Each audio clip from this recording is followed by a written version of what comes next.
Alright, howdy y'all. I had just finished editing a 23-minute long video that basically espouses all of the issues that darkness skills are currently experiencing on the Necromancer walking into Season 5, because we just got done with the PTR, we basically tested everything. And this video right here is meant to be a full critique and a feedback video sent to the developers for the Darkness Necromancer, because it's just in a really, really bad place right now. And I mean really, really bad.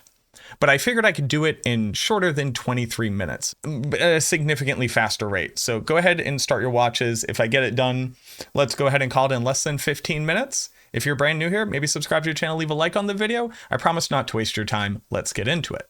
Very quick synopsis of the changes to Shadowblight that they added. Previously, Shadowblight said every 10 times you do shadow damage to a target, you deal Shadowblight damage. Shadowblight damage did 22% of your weapon damage, so a very, very small number. A basic core skill does about like 100 to 150% of your damage, just to give you a reference point.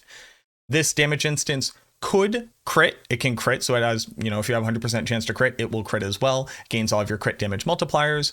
And they added on, to make it stronger at one point, I think it was around Season 1 or Season 2, I can't quite remember when, a multiplier with very specifically the additive damage of damage over time. So whether it's shadow damage over time or regular damage over time. So if you had 1000 crit damage, that is an 11 times multiplier of your damage.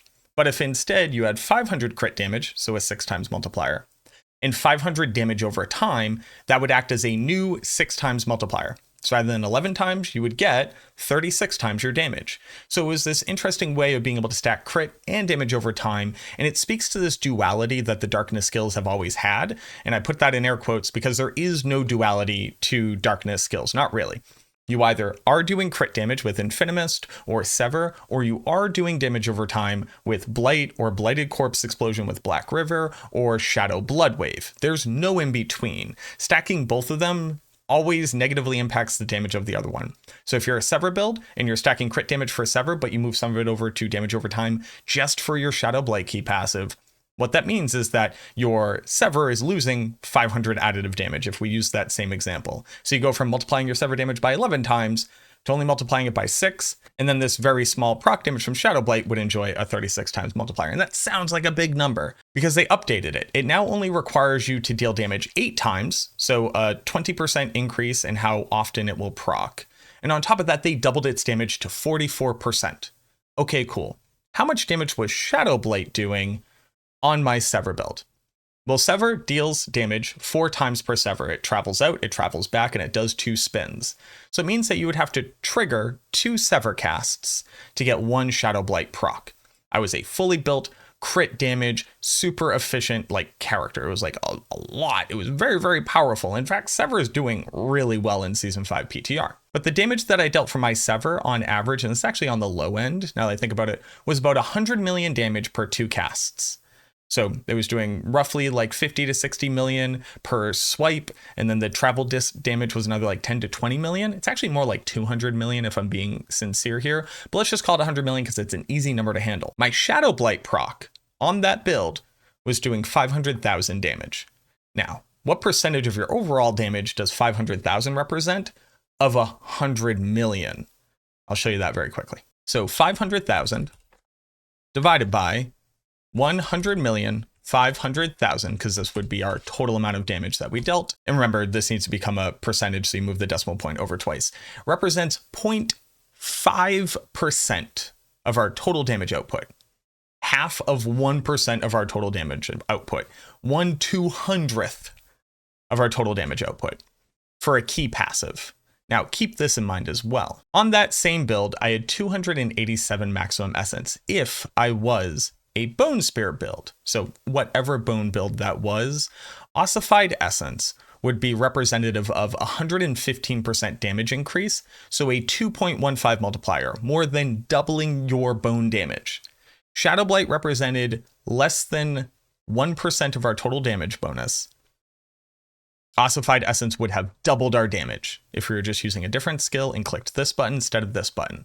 So obviously that is hyper underperforming. Now, a very important part of that video is that I was ignoring the 2 aspects that very specifically work with the Shadowblight key passive. That is Blighted aspect, which was hilariously nerfed, and the decay aspect. Let's go ahead and look at those two. The blighted aspect says that after you trigger your Shadowblight key passive 10 times, meaning you have to deal damage 8 times to trigger it once, so 10 times 8 is 80 instances of damage. That would take 20 casts of Sever, just for people doing the math at home. For a 6-second window, you gain a 100% damage bonus if you put it on a two-handed weapon. And while you can't gain stacks while the bonus is happening, after you lose the bonus, you then have to do 20 casts of Sever to get the bonus again. So even if you're attacking super fast, like 3 times per second, it's going to take you more than 6 seconds to get it. So it has roughly half uptime, like 50% effectiveness. But let's just assume it's up 100% of the time once you successfully trigger it. The bonus that you get from it is on par with another aspect that you could put on as very slightly easier to be able to make work. That's the damned aspect. The damned aspect says that once you curse a target, they take 100% shadow damage. So I could either cast Sever 20 times to double my damage, or I can cast a curse 1 time and then double the damage on all 20 of those Severs and all of the Severs moving forward for the 10 seconds that my curse is up on the target. So you can see why blighted aspect really isn't part of the conversation anymore. It's just not good. The fact that it was overrepresented in the meta and being used on non-darkness builds, the minion Necromancer was using this to get what it was previously, which is actually a 240% damage increase. But they nerfed it down to be in line with damned. And that's kind of okay, since it applies to any damage type. You could use it on blood, you could use it on bone, and damned is niche, so it gets a better output than blighted would. Okay, cool. But that means that darkness builds just lost an aspect, because you could be using Ring of the Starless Skies, which is a 50% damage multiplier. And if you were to not put blighted onto anything else, if you put blighted off of a two-handed weapon, because damned is just strictly better, both for blight and for sever, any version of a darkness build actually, you would only get a 50% bonus. Because remember, this is on a two-handed weapon. So Starless Skies is just strictly better. It's just a 50% damage uptime for 100% of the time. Just straight up better. It also reduces primary essence cost, which you'll need to use with the Helm of Lucian. But what other options do we have? Well, we have Sacrificial bonus here. And Sacrificial bonus on a crit darkness build is representative of anywhere between like a 41 to 47% damage increase, depending on what stats you need. So while it's not as strong as a 50% damage increase, it has 100% uptime, because you just always have your Book of the Dead multipliers active on the target. So instead of needing to do Sever 20 times, having it for 6 seconds, and then needing to attack for 6 more seconds to do it again, where you would realistically only be getting like a 25% bonus out of blighted if we wanted to be realistic about the uptime on it. This is 100% uptime of a 41 multiplier, so strictly better. And then we have Great Feast. And while I can't really show you it at this point, Great Feast's downside is that it drains 7 essence per second. And oddly enough, with all the essence per second that we have on our chest, as well as our boots, as well as the cost reduction on Starless Skies, even with Helm of Lucian, we had 100% uptime of 100% essence. We literally never dropped below 100%. It was permanently at full. That's how efficient resource generation is at this point. So this says 100% uptime of a 45% multiplier, so vastly outperforming blighted as well. And then you'll notice we ran out of aspect slots. So blighted no longer fits onto a darkness build. That's a huge problem. Why? Because if this doesn't actually do damage, and the only reason why we used it in the past, honestly, was because it got us the blighted aspects damage bonus, and they took away blighted aspects damage bonus, then there's no reason to put a point into this. But there is one other aspect, and it's decay aspect. Decay's aspect is very interesting in that it says every single time that you trigger Shadowblight, you gain a buff that increases your Shadowblight damage by 90%. And this stacks 5 times. So at the end of it, you get a 450% bonus to your Shadowblight proc damage. And keep this in mind as well, this is on a two-handed weapon. I'm actually going to give it the best chance it has at convincing you that I'm wrong, just real quick for me. So if we gain a 450% damage bonus to Shadowblight's procs, ignoring the fact that we would be losing out on an aspect that would reduce either our Blight or our Sever or our Blighted Corpse explosion damage, because this only works for Shadowblight and does not transfer any of its damage to any of your primary damaging effects. What would the bonus be here? Well, 450% bonus, 5 stacks of 90%, is a 5.5 times multiplier. So if I were to take my less than 1% damage and multiply that by 5.5. Blighted, ignoring the fact that we're losing a 2 times damage multiplier from Damned on our Sever damage to be able to accomplish this, would be representative of 2.7% of our total damage output. Now, I do have some suggestions just for what Shadowblight should look like in the future, because while it was always kind of a cool concept, it's generally failed to deliver on that concept in a meaningful way, except in the early game on very specifically Infinimist, back when the damage of Shadowblight was actually high enough in respect to monsters' maximum life that you could get away with triggering it as a damage source.